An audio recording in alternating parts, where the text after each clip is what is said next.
What's up guys, Houndish here, and today we're jumping in with the Thursday news update for Destiny 2. And today of course we do have This Week at Bungie, so main things they speak about are some known issues and updates that have passed this week, but also they speak about the Iron Banner, which is going to be returning next week with a few reprise weapons. Some of them are going to have new perks, of course. There'll be the armor set for the season as well as the quest, so they give us a few details about that. But they have also fixed one of the most recent exploits in the game, of course, and that's the one allowing players to get a bunch of loot inside of the new Prophecy dungeon. And they speak about Twitch Prime loot for this month, as well as some of how they're developing and playtesting content remotely during lockdown. So guys, we'll round it all up in this video, and as always I hope you enjoy it, but now let's get into it.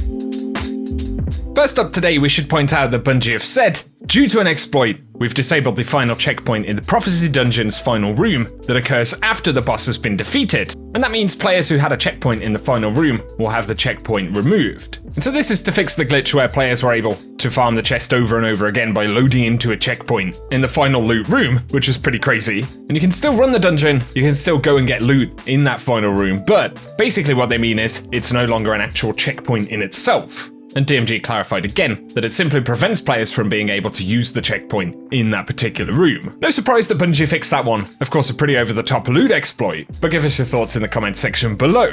Also at the start of This Week at Bungie, they took the opportunity to speak about some of the things happening in the community over the past couple of weeks, and specifically some of the stories of harassment and abuse within the community and the wider communities around gaming in general recently. So we have spoken about that here on the channel recently, and you can take a better look at what Bungie have had to say about it as well in the article. But here they do speak about the Iron Banner as we move on to gameplay stuff. So they say there is time for harmony amongst players and a time for honourable battle as well. The venerable Lord Saladin will see to it himself, and next week he'll return to the tower for the first Iron Banner of Season of Arrivals. So Iron Banner and Bonus Valor is going to kick off at 10 AM PDT on June 30th, which of course will be the weekly reset time next Tuesday. And they say they'll be adding 2 reprise weapons and curating the weapon reward pool down to 8 weapons. So initially there are 2 specific reprises. We've got the Forward Path and the Fool's Remedy.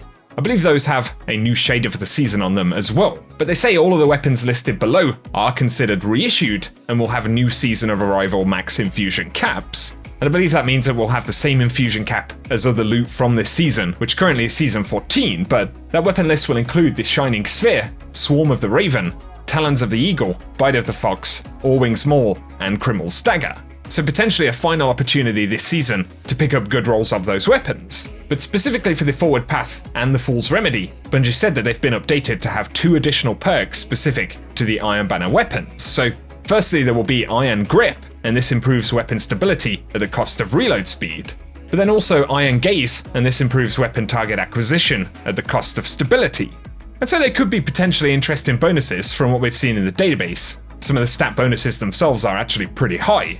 Additionally, according to the database, the Forward Path, of course, being an adaptive frame, will importantly be able to get perks like Accurized Rounds, Steady Rounds, Tactical Mag, Appended, Alloy Mag, and Flared Magwell. But in trait slot 1 you can get Feeding Frenzy, 4th times the Charm, and Dynamic Sway Reduction, which are all pretty good bonuses for auto rifles. And then you've got Iron Grip, Swashbuckler, and Multi-Kill Clip. So those are pretty good bonuses, although both of the Iron Banner bonuses can actually roll out on each of the weapons. And then Fool's Remedy has a lot of the good magazine options. And then once again you've got Feeding Frenzy, Subsistence, 4th times the Charm, and Moving Target. And then perks like Quick Draw, Kill Clip, and Rangefinder, as well as the new Iron Banner perks once again. So just a quick preview of some of the potential bonuses if you're interested. And the Iron Banner quest for this season is focused around getting sidearm and auto rifle kills inside of PvP. So obviously the weapons are going to be linked to that, but the objectives listed are kind of point system objectives, so 25 points with sidearms and 25 with auto rifle, and so potentially less grindy than some of the quests we've seen recently, but we'll have to see in the game. And then for the armor set this season, they've said that it'll be a reprise of the Iron Fellowship set, and right here we're seeing it with the new shader for Iron Banner this season as well. And presumably that will also have that Season 14 infusion cap later on next year. So if you like the look of it, it should be relevant for a little while. And then there is the Iron Banner emblem for this season, kind of an interesting design right there. And they finish as well by saying that they want to remind players that skill-based matchmaking has been disabled in Iron Banner this season. So that follows changes to PvP matchmaking in a bunch of the standard playlists, and skill won't be factored in for Iron Banner matchmaking next week. So once again on Tuesday you can go grab the quest, jump into the Iron Banner for the first time this season. I'm curious to see if Bungie are going to shift it up even more as we go into year 4, but let us know if you'll jump in on Tuesday. And then before we touch on some of the other bits from this week at Bungie, we have current known issues. So firstly, players who have previously completed the Tommy's Matchbook Catalyst quest are being given the quest again. And I guess if you've still got the upgraded Catalyst on a weapon, it isn't that big of a deal, right? But also characters are unable to pick up the Means to an End quest from the Prismatic Recaster, and quite a few people have spoken about this in the comment section of reset videos and stuff. And so Bungie are still aware of that issue, definitely a frustrating one. And then Trinity Ghoul's exotic Masterwork is not tracking enemies defeated using chain lightning damage. Additionally though, the Jade Rabbit's Fate of All Fools perk is no longer activating. Seems to be a pretty severe bug for the exotic weapon. And then we've got the rival Warlock shell from the Guardian games not showing ghost projections. Players may freeze when respawning in Gambit, so they are aware of those issues. And then, of course, on Tuesday there was a hotfix. Some of the main beats being that they fixed gear dropping at 750 power instead of near players' actual power levels, upgrading Gift Ranks Triumph, the Prophecy Dungeon Solo Triumph, blacked out emblems, and a couple of other issues. It's also worth pointing out here that Bungie say players donated over $800,000 during the 4-hour block for the St. Jude's Children's Research Hospital, and of course that was part of GCX this year, which obviously is a massive achievement for the community, so that's really cool. Bungie have revealed this month's Twitch Prime exotic bundle drop, so of course if you are a Twitch Prime member, you can claim these items to be dropped immediately at the Postmaster.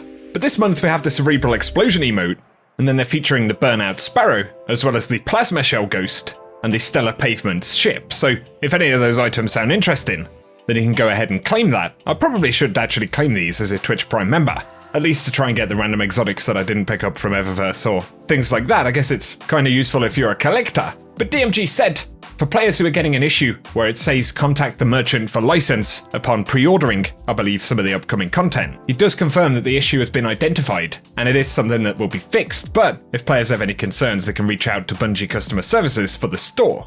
But also yesterday, Bungie posted a blog about playtesting in the cloud, essentially talking about some of the technical stuff going on behind the scenes, especially as Bungie are playtesting the game working from home. So, of course, a lot of networking has been required in places where it wasn't previously required, but also Bungie have had to shift the way they actually do things and some of the platforms they use for certain testing especially. And so they talk about the initial problem space of them having to get their heads around working from home. So one of the developers involved in getting cloud playtesting together had recently worked on the project launching Destiny 2 on Google Stadia. So he said it was definitely unique because historically they'd been on traditional platforms. And then of course going into the new streaming platform in the cloud offered a bunch of unique challenges for Bungie.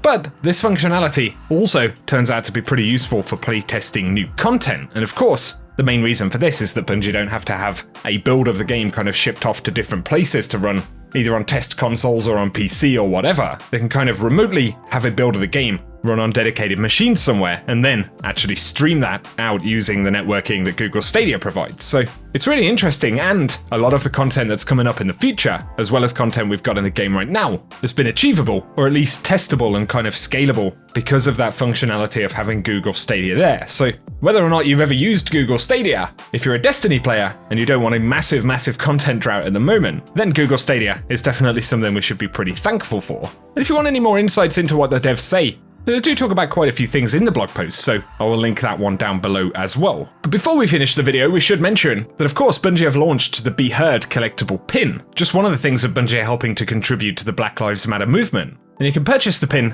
which also results in an in-game emblem, and the profits from the sales of the collectible pin are benefiting the Equal Justice Initiative, which is EJI.org, and they're committed to ending mass incarceration and excessive punishment in the United States. So if that's something you're passionate about, definitely a pretty good cause to contribute to. Of course, you can show the fact that you represent that in-game as well. So additionally, the link for the Bungie store page for the pin will be down in the description. But for today, that is all that we have to speak about, guys. So as always, I'd love to hear any thoughts from you in the comment section. But if you've enjoyed the video, a rating below very much helps me out. But also if you're new around here, feel free to get subscribed so I can keep you up to date with Destiny 2 news, guides, and all of that new content here on the channel. Also be sure to check out my partner at Now Drinks if you want some tasty and healthy alternatives to energy drinks designed to help improve focus and memory for gamers. They got some pretty tasty stuff and you can save 10% in the store by using code Houndish. So if that's something that sounds interesting to you, the link for that will also be in the description box below.